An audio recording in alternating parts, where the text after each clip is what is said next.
नमस्कार सबैजनालाई। आज चाहिँ हामी तुअम्बादेखि ब्रिस्बेन जाने प्लान बनाएका छौँ सबैजना मिलेर। हामी चाहिँ बिहान उठेर खानासाना खायौँ, रेडी भयौँ अनि त्यसपछि ब्रिस्बेनतिरको यात्रामा लाग्यौँ। हामी चाहिँ कति 12 जना जति थियौँ टोटलमा फ्यामिली मेम्बर्स, अनि त्यही भएर चाहिँ हामी 2टा गाडीमा आउनु पर्यो। मलाई चाहिँ गाडी चढ्ने बित्तिकैदेखि चाहिँ निन्द्रा लाग्न थाल्छ, त्यही भएर म चाहिँ सुत्दै आएँ। बाटोमा चाहिँ राम्रो सिनहरू रहेछ, राम्रो रहेछ ब्रिस्बेनको जाने बाटो चाहिँ।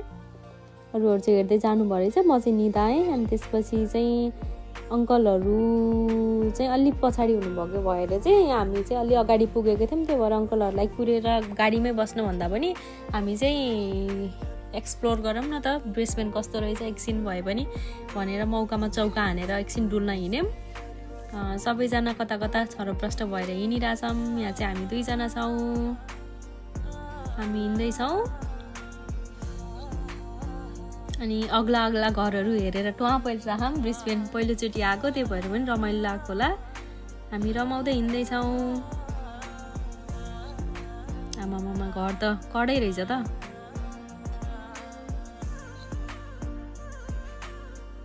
अब चाहिँ हामी एकछिन आधी घन्टा जति चाहिँ यत्तिकै डुलेर बस्यौँ। पछि चाहिँ अङ्कल आन्टीहरू पनि आइपुग्नु भयो। अङ्कल आन्टीहरू आइपुग्नु भएपछि चाहिँ हामीले चाहिँ सुरुमा चाहिँ कता जाने भनेर डिस्कस गऱ्यौँ। सबैजनाको प्लान भयो, हामी चाहिँ फेरी चढ्न जाऊँ भन्ने कुरा भयो हाम्रो चाहिँ। त्यसैले चाहिँ हामी फेरीको लागि चाहिँ गयौँ।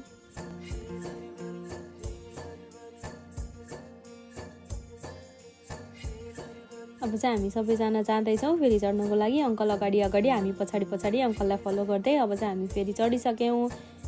रमाइलो हुँदो रहेछ फेरीमा, चिसो हावा, पानीको छिटा। सबैजना भिडियो खिच्दै रमाउँदै आफ्नो सुरमा एकदमै रमाइलो भयो फेरीमा चाहिँ।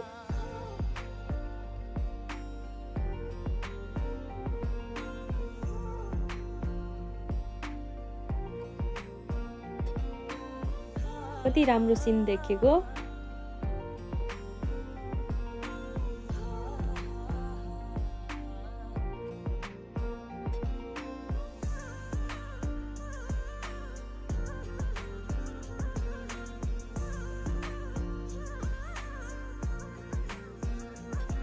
अब चाहिँ हामी फेरीबाट चाहिँ आफ्नो डेस्टिनेसनतिर पुग्ने बेला भयो। फोटोसोटो खिच्दै हाँस्दै मक्ख पर्दै डल्लाडुल्लीहरू हामी चाहिँ हिँड्दैछौँ, पुग्दैछौँ।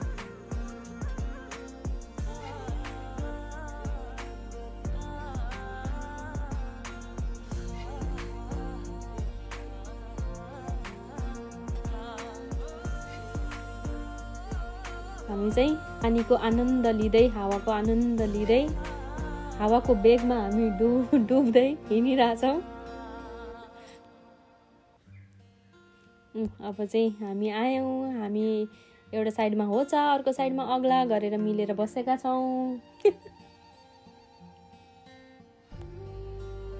कति राम्रो सिन। यसो हेर्दा त ओ माइ गॉड, यहीँ मात्रै बसिरहँ अन्त कहीँ नजाउँ जस्तो हुने रहेछ। सिन हेर्दाखेरि चाहिँ हाम्रो मम्मी चाहिँ मुसुक्क हाँस्नु भए नक्ख परेर नाक फुल्लाउँदै।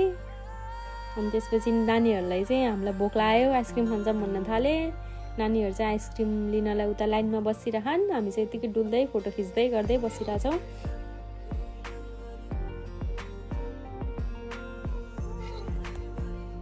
आइसक्रिमहरू लिएर चाहिँ हामीहरू गयौँ, डुल्न हिँड्यौँ।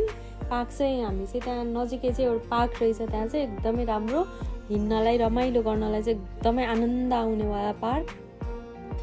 हामी डुल्यौँ, हेऱ्यौँ यताउता। अनि त्यसपछि हामी हिँड्दैछौँ। अनि त्यसपछि आइसक्रिम खाँदै अब हामी चाहिँ यत्तिकै वाकमा हिँड्दैछौँ रमाइलो गर्दै। नानीको र मम्मीको वर्षाको चाहिँ उहाँ झगडा परिरहेको आइसक्रिममा चाहिँ। नानीको मम्मीको र नानीको भागी, आइसक्रिम लिएर भागी हामीलाई दिनुपर्छ भनेर। त्यसपछि कति राम्रो, मैले त हेर्दै त्यहीँ बसेर अन्त नजाऊँ जस्तो मात्र भइरह। अब चाहिँ हामी पार्कमा पुग्दैछौँ। हिँड्ने ठाउँ यस्तो राम्रो छ कि त्यहाँबाट आनन्द एकदमै। नानीहरू हिँड्दैछन्, अङ्कलहरू, वर्षा, मम्मी, म गरेर आउँदैछौँ। भिडियो चाहिँ कसले बनाउँदैछ कुनै मलाई खासै याद भएन। अनि बुवा नि आउनु भयो। अनि चाहिँ म चाहिँ एकछिन त्यहीँ उभिएँ पोज दिनलाई फोटोको, तर खासै राम्रो आयो जस्तो त मानिनँ। अनि त्यसपछि हामी हिँड्यौँ गफ गर्दै गर्दै आफ्नो तालमा। मम्मी बुवाहरू अङ्कलहरू चाहिँ अगाडि पुगिसक्नु भयो, हामी चाहिँ पछाडि पछाडि हेर्दै हेर्दै डुल्दाखेरि चाहिँ अलि हामी चाहिँ पछाडि पऱ्यौँ। अनि जाँदैछौँ, जाँदै चाहिँ घुम्दा घुम्दै चाहिँ यसो हेरेको नेपाली स्टाइलको मन्दिर देख्यौँ। हामीले चाहिँ हेरेको खासमा नेपाली मन्दिर नै रहेछ, त्यहाँ नेपाल शान्ति मन्दिर भनेर रहेछ, 2045मा इस्टाब्लिस्ड भएको। अनि त्यसपछि गयौँ हामीले चाहिँ अरूको देशमा आफ्नो देशको मन्दिर देख्दाखेरि पनि खुसी लाग्दो रहेछ। आयौँ, फोटोसोटो खिच्यौँ, सबैजना एकछिन त्यहाँ गफसफ गरेर बस्यौँ, रमाइलो गऱ्यौँ मक्ख पर्दै। अनि त्यसपछि चाहिँ एकछिन त्यतै भित्र हेर्न थाल्यौँ, डुल्यौँ मन्दिरमा। शान्त ठाउँ रहेछ मन्दिर भएको ठाउँ पनि। नेपालले चाहिँ यसरी मन्दिर बनाउँदाखेरि चाहिँ अरूको देशमा आएर चाहिँ छुट्टै गर्व लाग्दो रहेछ जे भए पनि। अनि आयौँ, निस्कियौँ हामी चाहिँ यता। अब हामी चाहिँ त्यहाँबाट चाहिँ स्काई डेकतिर जाने भन्ने प्लान भयो हाम्रो चाहिँ, त्यसैले चाहिँ हामी डुल्दै डुल्दै बिस्तारै बिस्तारै जाम्ला नि त्यता भनेर चाहिँ निस्कियौँ। हेर्दैछौँ माथि के छ भनेर। यहाँ चाहिँ बाटोमा जाँदा जाँदै खै के हो यिनीहरू पुत्ला पुत्ली रहेछन्। अनि नानीहरूले चाहिँ यिनीहरूसँग फोटो खिच्ने भनेर भनेको थियो। हामी चाहिँ हेरेर बस्यौँ, नानीहरूले चाहिँ फोटोसोटो खिचे, के हुन् यिनीहरू डल्ला र अग्ला। फोटो खिच्नलाई चाहिँ जाँदैछन् दुईवटा नानीहरू। अनि त्यसपछि हामी हेर्दै तिनीहरू मक्क पर्दै।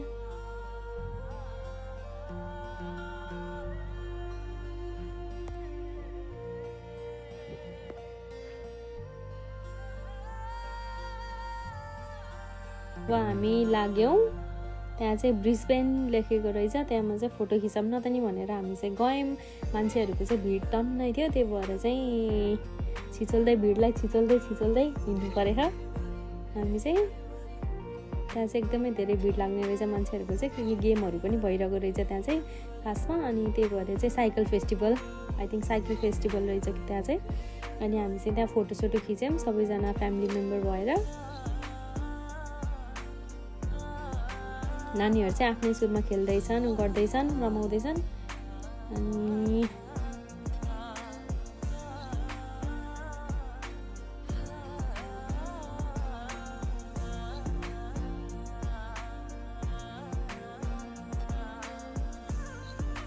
अब चाहिँ हामी लाग्दैछौँ कता जाने भनेर, सबैजनाको गन्थन मन्थन भइरह। अनि हामी चाहिँ भन्दा पनि अङ्कलले चाहिँ जाऊँ न त नि त्यहाँ स्काई डेक भनेर भन्नुभयो। अनि हामी चाहिँ पछि लाएर गएको खासमा अङ्कलको पछि।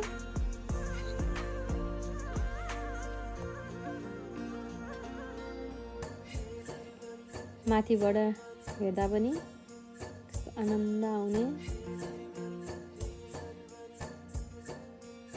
लखर सबैजनालाई थकै लाहा हिँड्दा। तर पनि हेर्नलाई ठाउँ राम्रो भयो भने थकै चाहिँ लाग्दो रहेछ, टन्नै हिँड्यो आज चाहिँ हामी चाहिँ। जाँदा चाहिँ हामी फेरीमा गयौँ, आउँदा चाहिँ अब फेरि कति फेरीमै आउने जाने मात्र गर्ने त नि भनेर हिँडेको रमाइलो छुट्टै हुन्छ, मजा छुट्टै हुन्छ भनेर चाहिँ हामी चाहिँ फर्किने बेलामा हिँडेर आयौँ। हिँड्दै आयौँ हामी चाहिँ, सबैजनालाई उडेर बस्दैछौँ। दुईजना ज्वाइँ सासू भएर चाहिँ माथि फर्किँदै के हेर्दै हुनुहुन्छ, कति अग्लो भनेर होला। अनि हामी चाहिँ स्काई डेकतिर जानलाई चाहिँ लागियो, माथितिर लिफ्टतिर। लिफ्ट चाहिँ बिजी भएर होला, अलि निकै बेर कुर्न पर्यो। हामी चाहिँ त्यहाँ बसेर कुर्दैछौँ कति बेला आउँछ भनेर।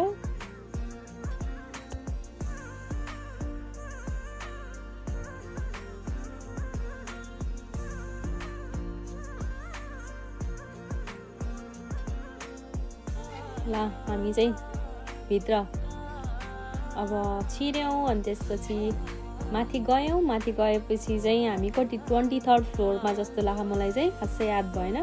23rd फ्लोरमा चाहिँ रहेछ स्काई डेक। स्काई वक हिँड्यौँ भन्दा पनि सुरुमा त जानलाई चाहिँ डर लाग्यो, त्यहाँ माथि यसरी पाइला चाल्नलाई चाहिँ डर लाग्यो। त्यही पनि सबैले हेरौँ जाम भनेको भएर चाहिँ गइयो कति राम्रो देखेछ माथिबाट हेर्दा झन् तलबाट भन्दा पनि झन् माथिबाट हेर्दा चाहिँ एकदमै राम्रो देखिँदो रहेछ मान्छेको भिड त्यति नै थियो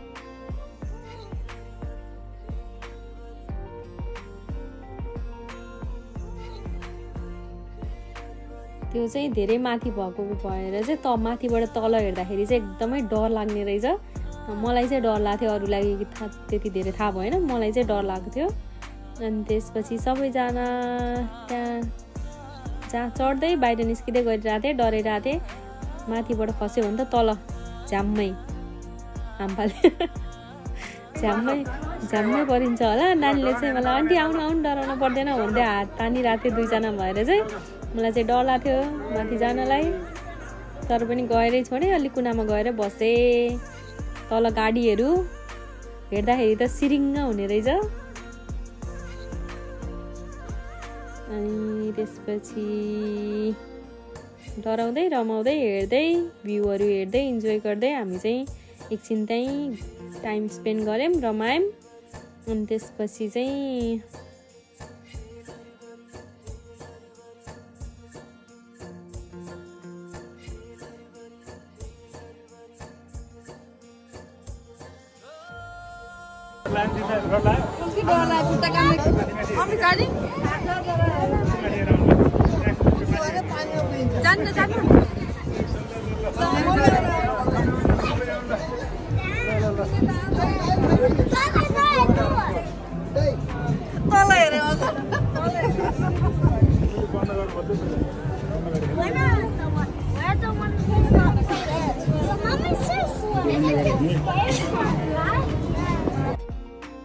अब चाहिँ हामी बाहिर निस्क्यौँ बाहिर निस्केर चाहिँ हामी चाहिँ अब थकै लागिरहेको थियो भोक लागिरहेको थियो खाजा साजा खान जान्न त नि भन्ने भयो अनि खाजा खान जानलाई चाहिँ अब हामी हिँड्दैछौँ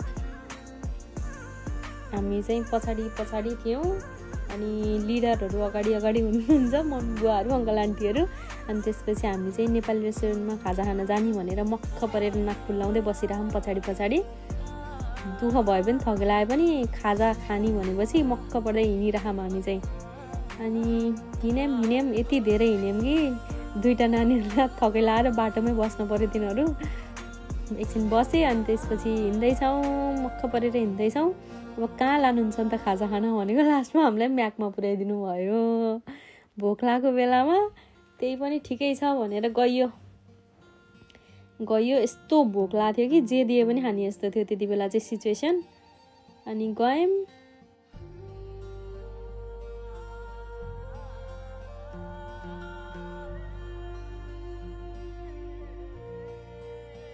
अनि यस्तो भोक लाग्थ्यो कि छिटो अर्डर गरेर चाहिँ हामी खान थाल्यौँ मैले चाहिँ गम खाँदैछु बर्गर अनि त्यसपछि सबैजनाले मिलेर खाँदैछौँ अनि हामी चाहिँ अब निस्कियौँ